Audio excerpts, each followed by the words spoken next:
You may have heard the buzzwords floating around recently, farm to table or field to fork. That's having a major impact on the Pittsburgh region. Not only are we eating better, fresher food, but it's also having a major impact economically.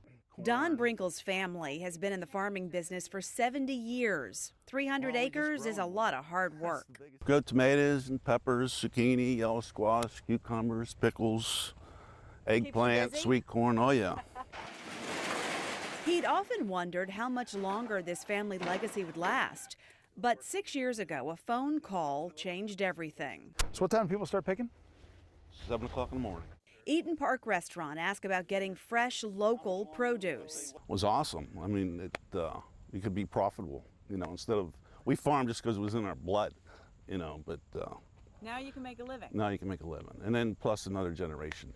Before the farm-to-table catchphrase took off nationally, Eaton Park began using more than 150 local farms. Taste is the king, and so we found that locally grown products just simply taste better. He says helping the local farmers was just a great side benefit.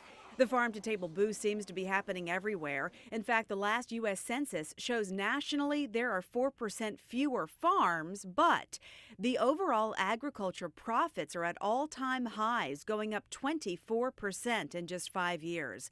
Breaking down the numbers in Pennsylvania, you can see there are about 3,800 fewer farms, but take a look at this. When it comes to profit, net farm cash income is up 50% in Pennsylvania.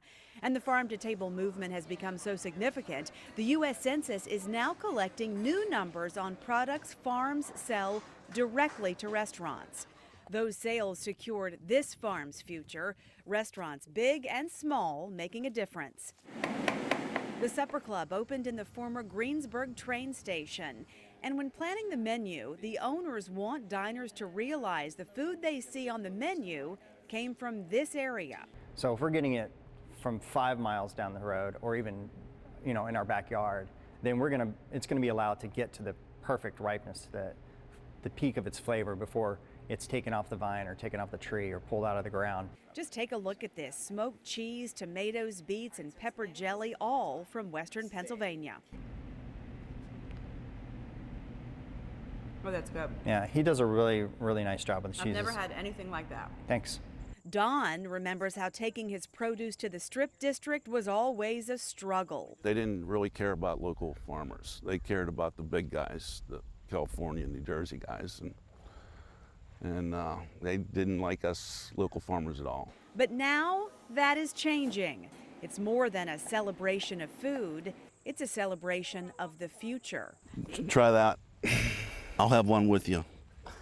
Cheers. Cheers.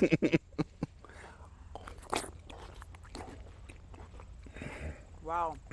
Michelle Wright, Pittsburgh's Action News 4.